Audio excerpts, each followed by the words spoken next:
Ketua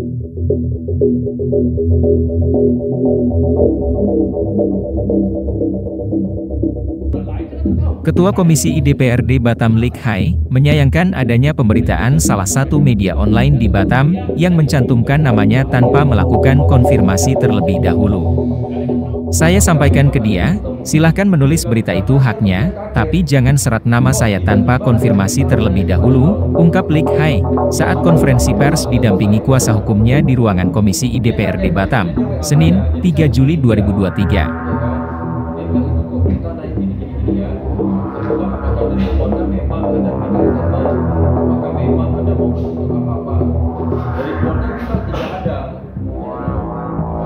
Lik Hai menjelaskan, permasalahan ini bermula di saat dirinya hadir di rumah duka saudara Arifin, tahanan yang meninggal di Polsek Batam Kota. Diakuinya, saat itu hadir di rumah duka untuk menyampaikan rasa belasungkawa.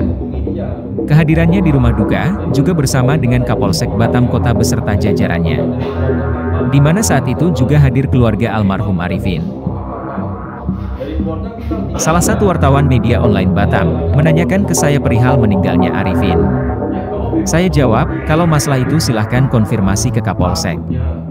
Dan ternyata dia menulis berita menyeret nama saya. Wajar dong saya keberatan, ujar dia Lik Hai sambil menunjukkan bukti chat WhatsApp ke awak media. Selain itu, Lik Hai juga sangat menyayangkan adanya tulisan dari wartawan di luar konteks berita yang menyebutkan bahwa kalau jadi anggota Dewan DPRD itu jangan bengak.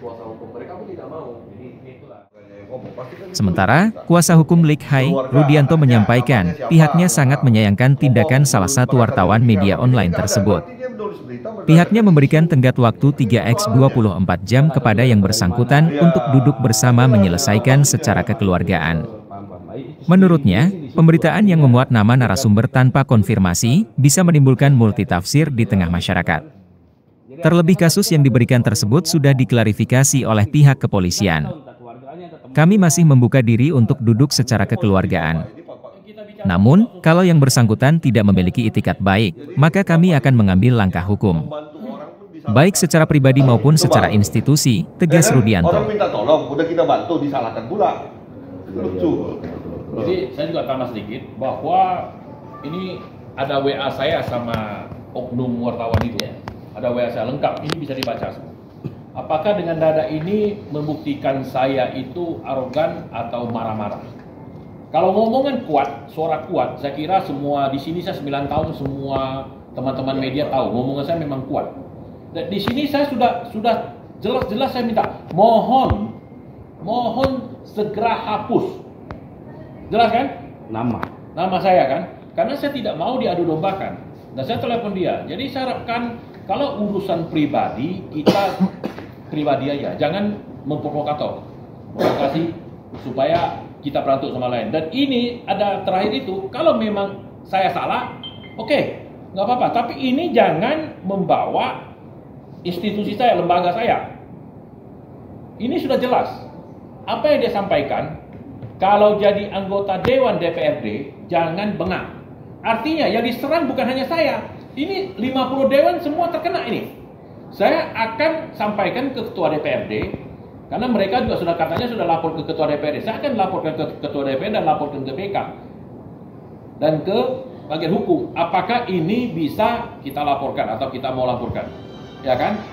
Tapi saya kira kita memberi ruang yang terbuka bahwa 3x24 jam kita mohon dia mau udah hadir di sini, ya kan, mau sampaikan klarifikasi ataupun mau minta maaf silakan. Tapi ini sudah mencakup bukan hanya menyerang saya, tapi menyerang lembaga kami. 50 dewan semua diserang dia. Ya, kami akan, kalau dia tidak punya etika baik, ya kami akan laporkan secara hukum dan undang-undang berlaku. Ya. Jadi sekali lagi saya sampaikan, ketika ini terjadi, saya sudah jelas-jelas saya sampaikan. WA saya sama dia masih ada.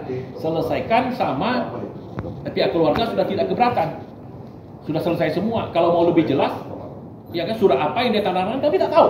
Tanya ke Kapolsek. Kan selesai masalah. Kenapa dia membawa nama saya dalam situ menjadi atensi Komisi 1 dari pihak keluarga? Kita sudah tanya ke pihak keluarga, ternyata pihak keluarga tidak tahu apa-apa. Ya kan? Setelah saya tanya, oh ini ada masalah sama Bu Kapolsek, sehingga buka polisi pun memblokir. Saya lihat itu sepatutnya sebenarnya kita punya hak jawab. Tetapi dari berita yang saya baca itu kan seolah-olah menyerang pribadi seseorang. Seolah-olah menunjukkan arogansi segala macam. Berita ini kan digunakan untuk memberitakan fakta. Semuanya harus didasarkan bukti, konfirmasi apapun lah yang bisa wartawan lakukan. Saya rasa pun wartawan pun setiap profesi pun pasti ada kode etiknya. Pasti punya dasar kerja, SOP kerja, ya kan? Nah, seharusnya dikonfirmasi dulu, dicari dulu mungkin bukti-buktinya apa yang bisa kita beritakan. Tetapi yang saya lihat itu di berita online itu secara tidak langsung itu sudah menyerang seseorang.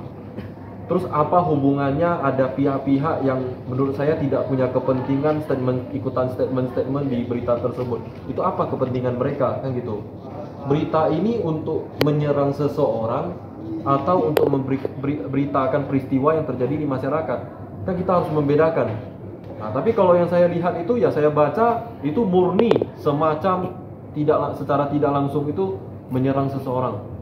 Bang, apa benar itu di dalam statement berita online itu bahwasannya pihak keluarga ngomong ke wartawan ini katanya akan dibantu sama Pak Likai? Nah, kan yang itu saya tahu pada awalnya itu kami itu mendapat telepon lah, diminta bantu kan gitu, dari pihak yang bermasalah dari salah satu keluarga Arifin. Pelapornya. Jadi keluarga Arifin ini kan terlapor. Jadi ya kita mencoba menggali informasi yang ada dari pihak-pihak terkait, seperti tempat peristiwa kejadiannya di mana. Kita pun mencari informasi semua gitu kan. Setelah itu dari pihak pelapor pun mengajak kita untuk menjumpai ke keluarga. Ya kita karena Pak Likai sebagai anggota DPRD, ya beliau wajib untuk mengetahui kan, mewakili rakyatnya kan gitu. Jadi ya kita temuilah keluarga korban. Setelah kita temui keluarga korban, bahkan kita juga bilang kita siap untuk membantu. Kalaupun dia butuh advokat, butuh kuasa hukum, kita siap untuk bantu tanpa kita minta apapun. Istilahnya dalam tanda petik gratis ya. Nah, mereka memang tidak minta, tapi kita menawarkan diri. Kita siap untuk membantu. Kita karena niat baik kita. Nah, dari keluarga tidak mau terlalu permasalahkan, karena gimana pun orang tua sudah meninggal dunia kan gitu. Kalau peristiwa ini ditarik makin panjang, otomatis keluarga pun merasa dirugikan kan gitu. Ya otomatis ya keluarga pun tidak mau mempermasalahkan lagi. Ya kita pun tidak mungkin kita istilahnya kita mendorong mereka lah supaya ayo kita bikin masalah, kan tidak mungkin kan gitu. Bilang tidak mau perpanjang masalah, ya kalau memang mau ini dilanjutkan, otomatis takutnya orang tua akan diotopsi kan gitu. Artinya tidak ada keluarga inti yang ngomong ke wartawan. Tidak ada. Keluarga pun bawa nama Pak Likai. Ya, keluarga yang paling cemaskan tuh dia tidak mau orang tua yang sudah dikebumikan mau diotopsi lagi. Makanya kenapa sejak awal tidak dilakukan. Bahkan kita sampai menawarkan diri, kita akan bantu secara posisi hukum, kita akan menjadi kuasa hukum. Mereka pun tidak mau. Jadi itulah artinya